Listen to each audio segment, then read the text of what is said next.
don't do it. Just when it comes to AI, don't do it. In fact, don't even use Grammarly because Grammarly will structure things in a way that will set off our AI checkers. And then we got to send it back to you and say, hey, this was flagged for severe AI. Just send us the draft. And I say don't do it because you cripple yourself. Writing is a skill that anyone can learn. Like, listen, there's got to be some skill in the fire service that you looked at and you thought, that's going to take me a second to master, right? If it weren't a series of skills that weren't difficult to master, we would all be pretty bored right away. Yeah. It's a skill. Learn to do it. If you use AI, first off, AI changes every couple months, but you can still instantly, for example, AI right now is all about 3 points. So it'll have three main subject points and then three solutions. 2 months ago, it was 4 points. So there's always a revolving way it does things that we can spot, but your reader can spot it. And your reader's going to go, oh, this isn't authentic. I see that double dash right there. Uh, that was the worst thing in the world for me. I'm a huge fan of the dash. So when AI started using the double dash, I was very offended. But there are trademark ways your reader can know, and your reader is going to see that and go, "Oh man, this person just wanted to be published, or this person just wanted to be somebody. They don't actually mean this story." Don't do that to your reader. I mean, do it to me all day long. I'll just punt it back to you. But Yeah. don't, if it slips through and a reader catches it, don't do that to them because the whole point of writing, podcasting, all this stuff is to leave somebody's day a little bit better, right? Leave a light bulb or a candle on the path of fire service life for somebody.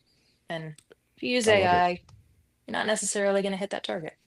Man, Don't that's do it. man, that is spot on because like when you said like that always changes. I've noticed that. So before it always added emojis. Hmm. So right, so if you plugged it in and it spits it back out for you, you're going to see a lot of those emojis that go with your sentence. If you talk about fire, all of a sudden there's a flame emoji. If you're talking about a tool, there's a tool emoji. It literally it generates it for you. So then when people just copy and paste it, like, oh man, that was completely auto generated. They didn't because normally you wouldn't be putting all those emojis in yourself for like Now, a whole page. you can train it, and people can train it incredibly well, but it's always still going to lack. The one thing AI is not allowed to do is it's not allowed to first person lie. So when I read something that somebody has trained well, and it does have the right fire service references and all those things, it will still be missing a personal tone. Yes. And then people just get bored because what do we love to do around the kitchen table?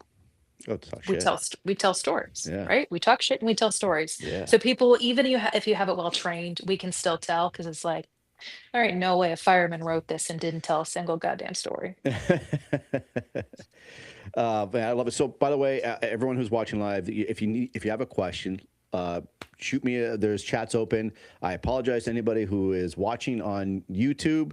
I'm still learning how to do this. I forgot to hit the go live button, so we started in the middle for YouTube. Anybody who's watching there, if you got anything you want to ask, please do so. I do have that open, and on Facebook we do have that open. People have been making comments and enjoying what we got to say. So with that, Firefighter Nation, you're under the Clarion Media Group, and you do a lot with FDIC.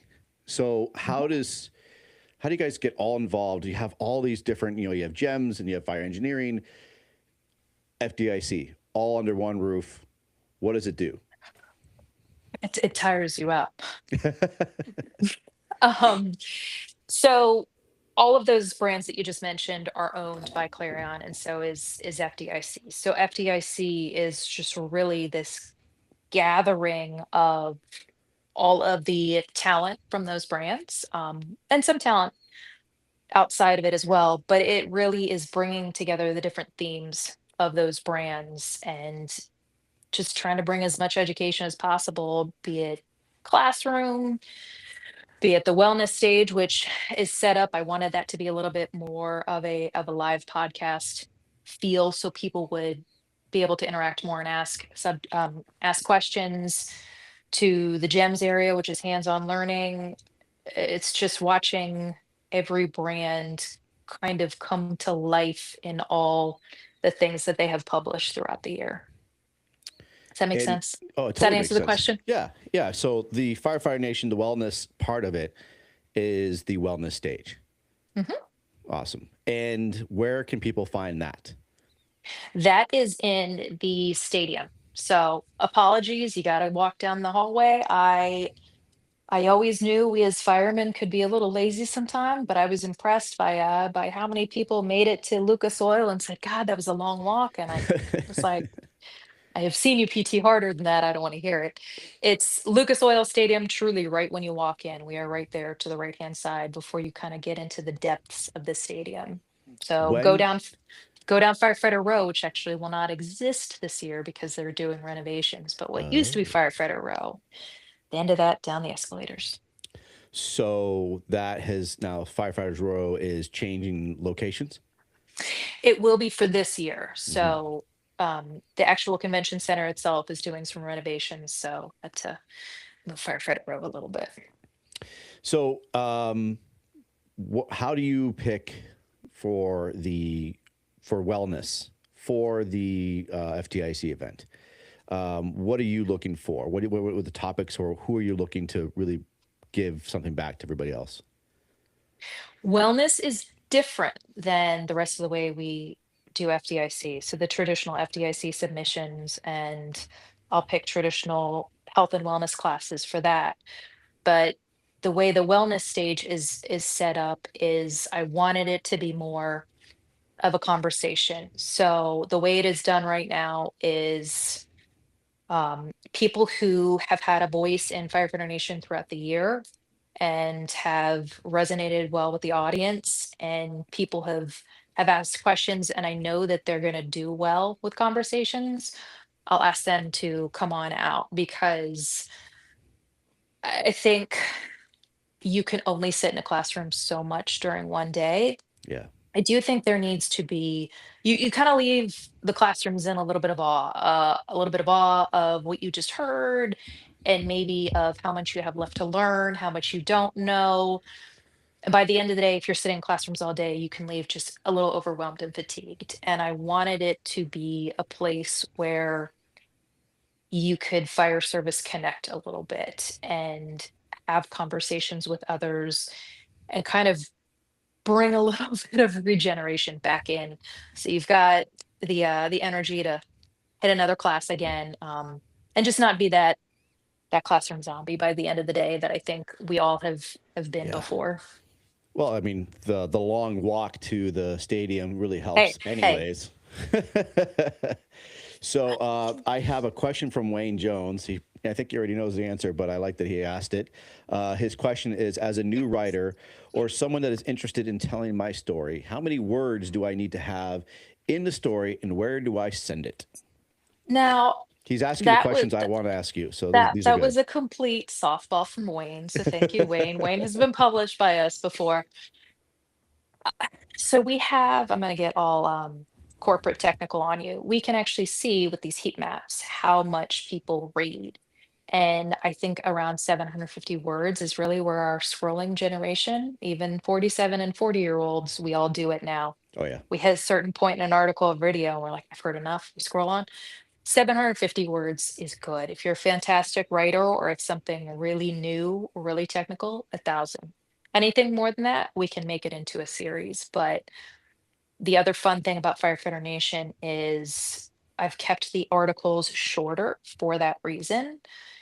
I want people to read the entirety. And mm, I realize that on the internet, I don't even read an entire article a lot of times. Not fire service related stuff, but if I'm reading something on a news app or something like that, once I feel like I've gotten to a certain point in the message, I scroll off, right? I go to the yep. next thing. So keep it to 750 at a minimum, but that's where I write mine too for my monthly,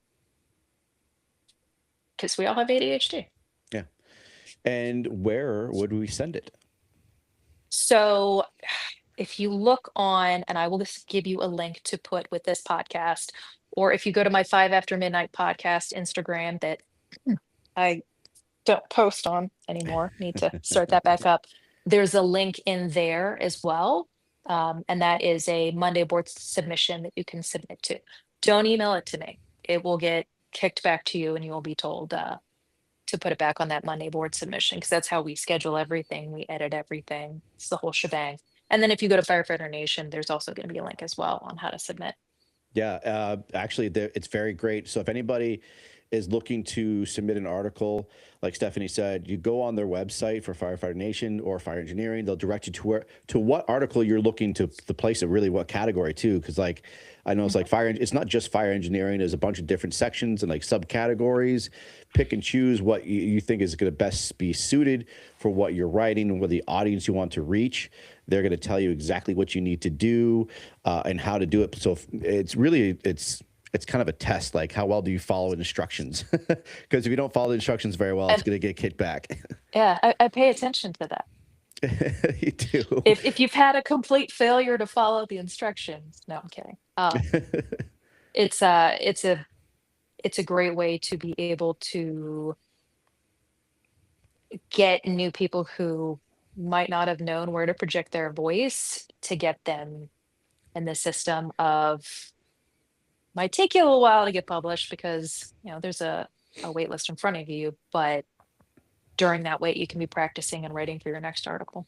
How many articles get sent for Firefighter Nation alone? It all depends. So normally when I sit down to do my submission boards, I will be reading about 100 articles at a time, Wow.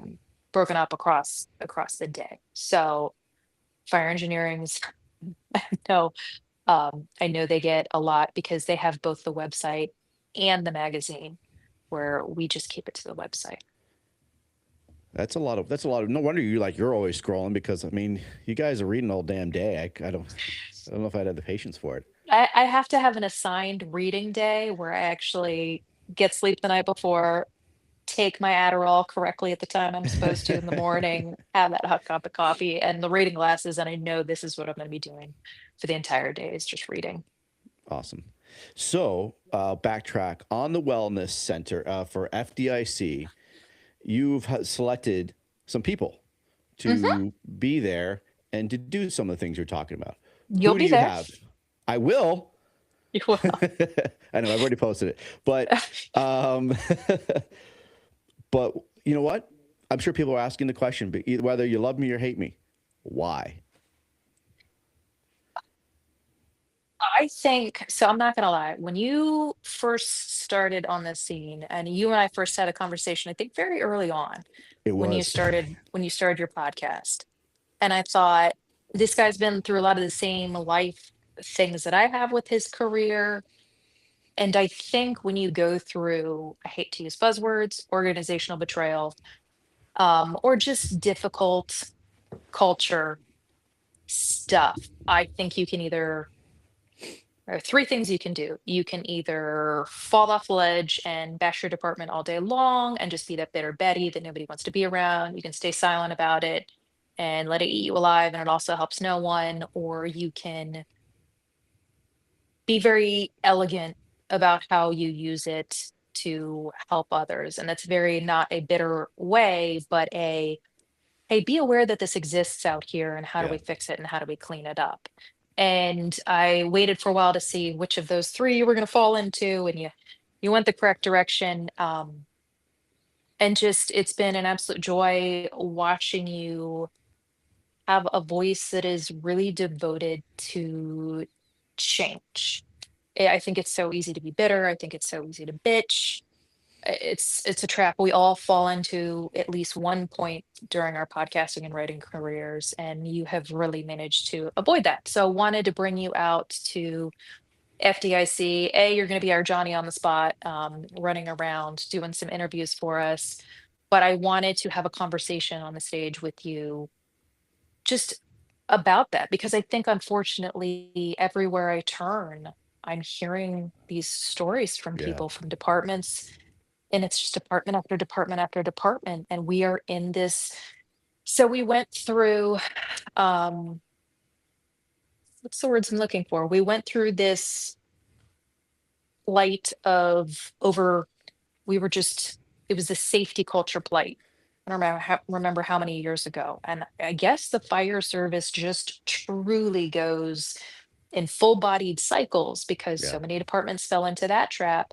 And I'm so surprised by how many departments and how many people you would never expect it from are saying, hey, no, this is going on. Heard of a dude today that got the maximum amount of LEWOP because he told the old cops are just firemen who didn't score high enough on the test and it offended somebody and he got 7 days of LEWOP. What are we doing? Yeah. What are we doing? What kind of an environment are we creating? And I'm hearing more and more and more of those stories, yet I'm seeing more and more and more people get promoted that I know have done absolutely horrifying things. Yeah. So we're in a place in the fire service. I don't know what started it. Let's get to the root of it. Yeah. Is one of the reasons I've really appreciated you is you have the voice saying, time out. This isn't just me. This isn't just my department. Why am I starting to see it all these places? Because it grows. It does become an epidemic and we're in the middle of it. So Oh man, I love that you say it because I couldn't agree more. I think we all have deep thoughts. I think everybody. And honestly, I feel like I easy, think easy. we do. I know you do because I see you. I see you a lot. So the deep thoughts. So and like the things that I come up with is let them see. That's like been my epiphany as of late Mm. because we're so afraid. And that's why I came out with this platform. I didn't do it for fame. I didn't do it for anything like that. I just know from being in a situation where I couldn't speak, where whether I made a post or I complained to a coworker, it was always met with disdain and you were brought into the office and you couldn't talk about it. It was bad. And even now I see people who are afraid to speak up. And lately I just like that is my thing. Let them see. Let the bad people see whether it's a bad chief, a bad captain, a bad senior man, or even just a crappy probie. Let them see. Let them know that you're unhappy. I mean, you can be respectful about it. You don't have to swear at them and spit at them, but let them know, like, hey, I'm not going to hide my feelings anymore for being mistreated. And that's for me came from that being repressed, and I couldn't speak up and say, I'm not happy. Because if you said you're unhappy, you don't get promoted. You don't get those details. You don't get the overtime. There's things that you just get missed because, or skipped over because you spoke up. And now I'm at that point where, you know what? Let them see. I'm happy for them to see. I think one of the biggest things is, listen, you look everywhere, politics, everything has become, we're spitting at people. And I think people have become so used to that that when you on a podcast, writing, whatever, as a firefighter say, nah, here's a clear and concise notice for you on what you're doing wrong and why you're doing it wrong, but it's done calmly. I don't think anybody is used to that because when you look on our union Facebook pages, in our volunteer organizations as well, it's just we all get so spun up and we go at people. It's just who we are and how we are as type A people. And I think having the ability to just calmly say, nah, that's I'm not gonna accept that. By the way, here you wanna throw SOPs at me, here's all the ones you didn't follow with this. Take it back to the drawing board. And I think that absolutely terrifies people because they know how to armor themselves when somebody comes at them on the offense. When somebody comes at them with the facts, I think that's even when we come at people with the facts these days, we come at them with the facts and we're still spitting them like a nail gun. And so they really go mute because all they hear and see is the hate that you're throwing it with. Go at people calmly. Yeah. Write the facts down. You will become the most terrifying person in the fire service if you do that because it's an art that few practice. And if you look around at the people that you see standing the tallest, I guarantee it's an art that they practice. Even if they give it in a slightly fiery way, they still have it so bolstered with the facts and the truth that nobody can come at them. Whew. Yeah, you nailed it right there. And you're absolutely right. It is a fine art, but like reading, it's going to sound kind of lame, but like you kind of hit on it, is knowing your SOPs, knowing them like really, really well. So when you have a certain person who's going to throw them back at you, especially, you know, your senior officer or whomever else, and say you can't do that, and they're just literally spouting off because they think they know it, and you turn around and go, I actually know it's it says right here that I can, or you're wrong, or you know, like the little loopholes and things. I got a quick little example. I was wearing boots in my previous department. I wore the Rocky boots kill my feet, Mhm. and I wore a different style, and they're black. They look just like the paratrooper kind, and I had been wearing them for months. Well, that fire chief saw that I was wearing after like 3 months, saw I was wearing different boots. What are you wearing? What's on your feet? And I go, boots. And he says, well, what kind of boots? And I So said, this is where you and I differ because I would have said boots with the fur. right. So, but this is a person that really is that bully, and if you bring out facts to them, it's gonna really make them unhappy. So, long story short, he says you can't wear those boots. What does the SOP say? And I said the SOP says black boots are shoes, and he says no, it doesn't. And that's when I kept, no, it does. And he says, and we were going back and forth. And I said, no, and he said nobody else is wearing them. I go, and I just started listing off all these people who are wearing different shoes. Just ended the conversation. Enough. And he walked away. And I turned to one of our new officers and I go, was I wrong? And he says, nope, you weren't. So, but it pissed him off that I had the facts. I already knew that SOP in my head. So when he was trying to go off about you can't wear it, and he says, what does the SOP said? I calmly, respectfully said, black boots or shoes, sir. And that's exactly how it went. But did not like it because we had the facts. So if you throw those facts back at them and you're smart about it and respectful, it's going to piss them off. But you're not doing it to piss them off either. You're doing it because you do need to stand up for yourself. And I want everybody, that's what I want people to realize. You need to stand up for yourself, but if you know the legalities of things and you can be calm, cool, and collective, it does help. Or sometimes You're doesn't. you're starting probably about uh, 10 or 15 years ago. I remember I was on light duty with my second pregnancy, and our assistant chief, who actually is a close friend and mentor of mine, came walking up to the desk I was assigned to inside, and he said, "Steph, did you write something about such and such on social media yesterday?" And I said, "Yep." And I said, "Hey, chief, can you show me what SOP breaks?" And he sighed and he said, "None. I'll go tell him to go deal with it." He walked off. And it's just because I've always been a little bit of a writer, I guess, at least when it comes to social media. I learned our social media policy the second it came out because I knew people always had a comment to say about the things that I had to say. And that was an area at least once a month somebody was trying to have me up for my social media. So that was something It sounds I familiar. I was very careful with learning not only my SOPs, but just all the different laws around it as well. Anytime there was a case involving the fire department and Facebook, I was watching it because listen, if you're gonna be a little bit of a louder person, it helps to know where they're gonna try to hem you up. I love it. Oh man, absolutely. So who else do you have that we should know about for the wellness stage and wellness center? So we're gonna have some different names this year because it is the 25th anniversary of 9/11. So we are going to have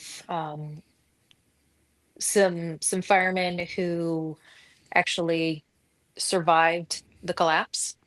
They're going to be there talking about, I think, just different aspects of survivorhood that we haven't heard before. And just, I think it's such an applicable message because I think it's something we all have been through in tiny bites, whether it's losing your shift to it being completely broken up. Obviously, that's nowhere near the extreme of having your entire shift killed, but Mm. the skills and the coping mechanisms and the life skills that they had to learn as they went through that, I think I didn't want it just to be a 9/11 story. I wanted it to be something where people could actually take parts of their story and relate it to their own fire service career and walk away with something. So there are going to be a couple of those gentlemen out there. Beth Flaherty, she is a clinician on our editorial advisory board. She is going to be there. Mike Wells, we are going to have some widows out there talking about the recent HEROES Act and what that means for both volunteer and career, and just some different authors from Firefighter Nation. I will get you the full list of names so that you can broadcast and blast it out, but I try to change it up a little bit every year, based off of the conversations that I hear around me and the things that I see people submitting about or writing about the most, because that really tells me that that thing is I don't think everybody read the same Facebook post and all said, "Hey, I'm going to go write about that." I think that means that people are going through it in many different departments. Yeah. So that's the goal of the wellness stage. We're not the big badassery of FDIC. I never want it to be that. I will always fight for it to stay a small, intimate size, because that's the environment I want for people. And that's the goal of it every year. We're not celebrityhood. We're the quiet conversations that I hope people carry in their souls when they walk out of FDIC. They carry all the other information in their head. I want them to carry these messages in their souls. I love that you're incorporating everything though. The fact that you giving the voices to the brothers who went through 9/11 and the survivors to actually talk and for us to really get something out of it, not just the event, but the personal reflection on it. And that's going to be something to see and something to hear for sure. And I'm really looking forward to that. You guys do a great job with what you set up at FDIC. It's a lot of thought, and you guys definitely put a lot of energy and time, and you want people to get the most out of that. And I think that is fantastic. And I'm excited to be able to be up there and talk with you. And for others, like what we just talked about, is getting that voice out and, and just for people to understand that you're not alone and they can hear it and see it in person and talk with us. I think also putting a face to people is always so helpful. And I also have, let's see, the people who are commenting the most is your boy Wayne Jones, and but I just want to give a shout out to this guy Ray Mart de Guzman. He says, "Now I'm really amazed that even we are on the other side of the world, the fire service has the same kind of problems." And I wanted to give him kudos to that because he's absolutely right, and that's why we do these things. That's why Firefighter Nation exists. That's why honestly I exist, is because I want people to know that these things do happen, and you know what? It's okay to talk about them. It's okay to understand that we are dealing with the same problems, whether you're having, I'm not sure where he's from, but on the other side of the world. And let's see, Wayne Jones, for those of us that are not able to make it to FDIC, will there be links for us to be able to listen to the conversations that go on at the wellness stage? I don't think we're going to be live streaming it this year, but we will absolutely be recording everything for content. And I'll be there doing a lot of live feeds. You will And be. I'm going to be there, like Steph said. I'm going to be boots on the ground. I'm excited to. It's going to be this short Jewish tattooed man running around asking people a lot of questions. I'm going to do a lot of live feeds around there. So if you don't know who I am, this is me, and just be on the lookout for the mustache and the Look tattoos. for the mustache. Yeah, Now, there won't be many people with mustaches and tattoos at no, there FDIC. won't be any. They're just going to be very, very rare to see anybody I, with I a actually mustache and bring a tattoos. mustache with me to FDIC, and I've got a lot of tattoos. So, Well, I saw that you did you had the mustache with firefighter Fenton. I mhm. almost posted that as your as the real clip because that was a good one. Also, one with the crazy hair that you had. I was going to post that one as well, but I wanted to do you right. Now, some other exciting news though. is you have different platforms on Firefighter Nation, correct? You have different podcasts on there. We do. We are actually redoing a little bit how we do our podcasts, but we have our own fire engineering podcast network. That is correct. And And within that, you have, so we're bringing you on to that podcast you platform. are. We are. See, that was the news. That was the exciting Yeah. news. So let's talk more about that. The exciting news, because people were asking me, because I was doing little Don't, teasers. as my boss says, don't screw it up. So that was the teaser into it. That the C.A.N report is going to be part of the family, and will be being on Firefighter Nation's network. Very much looking forward to that. I'm excited Seeing for that. seeing the message that you can bring and the guests that you have on, and just watching you start conversations is going to be something that I am definitely looking forward to seeing and literally hearing. So tell me more about it. Tell us about it. What is the where can they find it? Where am I going to share it? How can they get access? And what other All things can your they find? all your traditional platforms of, I mean, I personally use Spotify, Apple, YouTube. You can go onto the website itself and listen through there. We've got a lot of really talented popcorns. God, I can you love tell it's popcorn. snack time I for love me? Yeah. popcorn. I love popcorn. If my husband is watching downstairs, I hope there's popcorn ready when I I hope there's come popcorn. down there. Yeah, popcorn. I'm learning my southern dialect here in Richmond. We've got John Velez, Preston Lyons. You've got Jim Bernica, who has just been an absolute trailblazer in both mental health and firefighter health. He and Nick, I butcher your last name every the time. I have to have it in front of me to spell it out with my finger because it's like French Creole, but they do the Firefighter Health Conference up in Ohio. They're amazing. They podcast for us. It's just, I mean, we had Megan, the fire department funny woman herself, Megan Louts, who is registered dietitian.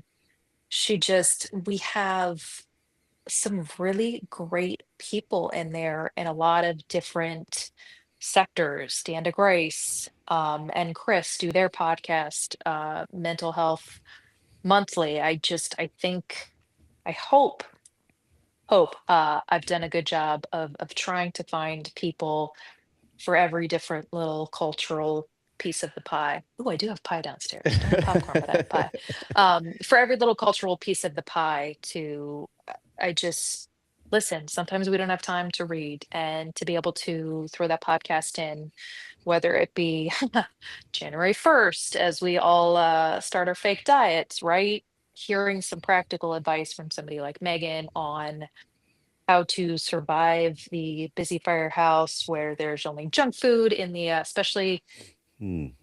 tail end of holiday season. People are still going to be dropping junk off at the firehouse. Oh my God, yeah. Or it be Preston and John talking about culture as just two different, sorry, John and Preston, two different age ranges. Preston's our age, by the way. He just doesn't look it. Two different age ranges of the fire service and the unique perspectives they have. And then just somebody like Jim, who knows everybody. Jim and Nick happen to know everybody in the health world, and so they always find people working on the most cutting edge research. Um, and then, we've got David Datchinger, who he's been around the mental health space for a while as well, and some of the guests he brings in. I always hear something that every now and then I get a little fatigued because I'm like, oh, I feel like I'm hearing the same things over and over. Yeah. Because the other thing I do is I scroll social media, right? Looking for fresh talent. And so unfortunately, when you do that along with reading and listening, you're like, I've heard the same thing 50 times today. And so I feel like our podcasters do such a good job of just going deep into the web of what their subject matter is that they want to talk about and finding fresh perspectives. So I am absolutely excited to have you on board doing the same. I'm pumped. I love all the guests that you have on those shows and the hosts. Like you said, I love that it's actually diverse because, like you said, you can get really bored with the same mundane thing, and everyone's got their own little flavor, and I think that's what really keeps it going, and hopefully people want to stay engaged, and I'm excited to be a part of that, and like having John and Preston on because I thought when you guys had them on when you brought them into that I was like, man, this is going in the right direction. I thought it was so cool. Like you got like a new generation, if you will, going into it, and that I could add my own little flair to it, and hopefully the people that wanting to hear about experiences, but also just Larry, like we talked about earlier, just personal experiences from all these other people. It doesn't have to be tactical and operational stuff, because again, there's a lot of that out there.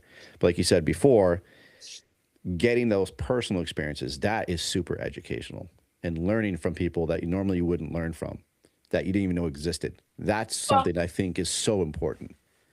you only spend part of your day running calls, but you spend every moment of that shift, unless you're completely passed out, with your shift mates and with Yeah. people. And people sometimes equals problems. So just that's where culture and Firefighter Nation and podcasts like yours come in.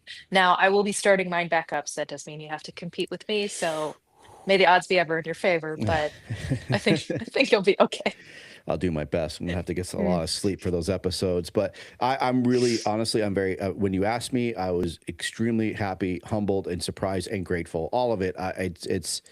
I'm very, very blessed, and I really appreciate you giving me a chance and seeing the hard work that we all of us put into these things. And that was my exciting news for everybody that was watching. Anybody who's watching, I got like a couple of viewers. So the exciting See, news is, huh? I can't You see can't that see on it. my end, so I'm not even stressed out about anything. I'm The like that exciting random zoo news. animal that's picking all the stuff out of their hair and not paying attention to the kids on the window. That's So the me. C.A.N report will be part of the Firefighter Nation. We'll be doing our podcast with them, joining a slew of fantastic hosts, and you'll be able to find the C.A.N report on there. Nothing changes. The name doesn't change. I asked Stephanie my first question. What was my first question, Stephanie? Do I have to change the name? No, it was, can I still swear? Can you still swear? Good point. I can't officially say that on here. Just So listen to my past episodes, and that might answer your question. oh yeah, so I'm really looking forward to it. It really means a lot. It's fantastic news. It's very very exciting for the year 2026. The C.A.N report will be there. No name change. Nothing's changing. It's still Mike Goldstein. It's still me giving the same message, but now we get to actually just deliver it to a broader audience. So it's a really a great partnership, and I'm excited and grateful for you for inviting me to be a part of it. That's what I'm here to do. And let's see who else we got on here. The editors do a really good job. Don't worry, that's from John Velez. John Velez has been hanging out. He also said you can call Preston old. It really, it's okay. So we have that. So if anybody's got any questions, I don't see a whole lot streaming in, but that is fine. We have been over an hour here. Stephanie, quick question for you. For anybody who's watching, I had a great interview with a young woman from Georgia. Her name is Jasmine. And she gave some great advice about females in the fire service. And for anybody who's looking to get in the fire service on the female side or struggling, honestly, as a female in that side of it, what are some tips or suggestions you could give? I mean, that's such a broad potential subject matter.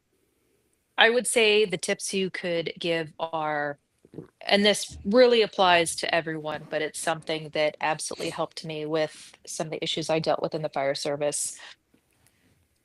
Find your mentors and allies. Something that helped me when I had guys being absolute D bags, and there are some guys out there who shouldn't have jobs. Let's just put it that way. And what kept me in love with the fire service was finding some very wise people who I respected and others respected and trusted, and getting their perspective on this.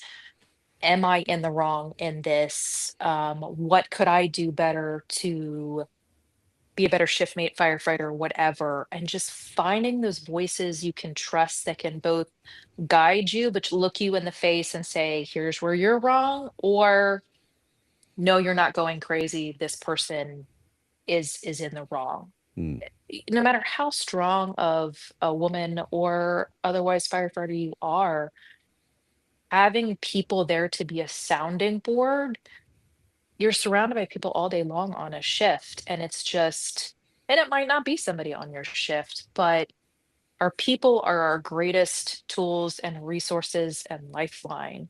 Find some good ones because for the 1 to 2 bad people, you will find 3 to 6 good people, and that will remind you of what a beautiful thing the fire service is. We've spent this podcast talking about some of the issues that you and I kind of vaguely hinting at some of the issues you and I have both run into, and you and I both like to call out bad behavior. But something I want to focus more on in 2026, because I feel like we spent 2025 laying some truths on the line, is hey guys, look at this fucking gorgeous thing we have called the fire service. mm. Look at, we've talked about the sleep deprivation. We've talked about all these things that it takes away from our lives because we need to have those conversations, right? Like we need to be fixing the lack of sleep. We're killing ourselves early and it's freaking stupid. Let's fix our schedules. Once I think you reach a certain level of awareness about the bad things, you have to go back and be like, hey, here are all the freaking cool things in the fire service. Because as much as we talk about bad to make it change, we got to talk about good to grow it even further and faster. Long-winded answer. Go find you some good mentors. Go find you some good sounding boards. I love it. Thank you so much. That was fantastic. And just to piggyback on it, honestly, just find yourself a good culture. That's what I had to do. And I think, like you just said, like fire service is beautiful. It's a big, beautiful picture right there. There's some bad stuff in there, and you have to leave if like whether you can't find a good mentor and you can't find somebody very positive in your life and in the fire service and someone to have your back. Like I've said many, many times, for anybody who's watching and listening, sometimes you can water that grass all you want. You're gonna have to go somewhere else. You can try to mow that grass, and you're just gonna get a big bald spot in there. Eventually, you're gonna have to go somewhere else and plant your seed and see if it grows. Because that's what I did. And I don't care if you're female, male, you're a volunteer, you're a career. If you're in a crappy place and no one has your back and no one's willing to put the time in to educate you and help you grow, then you need to find a new home. And that's exactly what I did. I don't have a mic. I have an earbud. I can drop that. But well, with that being said, Stephanie, thank you so much for spending a good chunk of your evening with me. I know you had family over, and I really appreciate you doing this and spending the time and talking. No, thank you so much for having me on. Absolutely love to see the work you're doing. Welcome you on board and, you know, answer a couple questions. Yeah. So 2026 is going to be amazing for everybody. Make sure you are checking out FDIC, Firefighter Nation, Fire Engineering. The 5 after midnight is going to be ramping up again. So be on the lookout for. Allegedly. Allegedly. I'm looking forward to it. And anybody have any questions, please, you can reach out to Stephanie. You have a work email, but I don't know if you want to give that out or not. If anyone to email No. you stuff. Yep. Nope. It is just stephanie.white@clarionevents.com. But Instagram's a good way to get a hold of me. Actually, fun fact, I really haven't checked my Instagram in like 2 weeks. I went on just a Instagram fast recently. It was kind of nice. So I'll It log is back on nice. tomorrow. But 5 after midnight on there. And then I recently changed my handle on my personal Instagram account and I can't remember it Oh boy. because I am no longer that paperwork firefighter now that I'm retired. So, Oh, okay. I mean, if you think about it, I'm like, you can't send me to IA from my office. So It's true. It's very true. Okay. All right. Well, you heard it. So if you need to get a hold of her, there's her email address. And if you have something you want to submit to Firefighter Nation or Fire Engineering, visit the website, follow the instructions, please, and follow the instructions and they'll help you out. That is very key, following the instructions, and and they'll get don't back use to you. AI. And don't use AI. And honestly, from my experience, Stephanie is a straight shooter. Her staff will let you know if it seems good or if it needs some work or some meat behind it. So, Stephanie, you've been fantastic to work with the articles I've submitted to you. I have one pending, and hopefully that we'll see it soon. But fingers crossed. But it's awesome though to work with you and bounce ideas off of you. And I think anybody who's ever dealt with you can agree with that. And I know my audience, people have been saying that as well, is that you're always a pleasure to work with and have great ideas. So thank you so much. I appreciate you and all the work that you do. Thank you so much. I really appreciate that, Mike. I don't think Absolutely. that's written in my fire department file anywhere. So just, say it Well, it's again. recorded now. You can play that over and over again. Thank you. Well, So with it's been that being fun being on here. yes, it's been a blast. I appreciate it. So I do have a little sign off, and I want you to say it with me. I don't know if you've ever seen it. I don't think So I have. really, so there you go. So when we end it, I always like to say Nozzle Tov, and I want you to say it with me. Okay? Is there a countdown? I mean, There do is we a go countdown. just go So on, go? Okay. so I say, be safe, stay well, and Nozzle Nozzle top. Tov. Nailed it. You all be safe, everybody. Take care. Thank you all for tuning in. See you everybody and happy new year. Yes, happy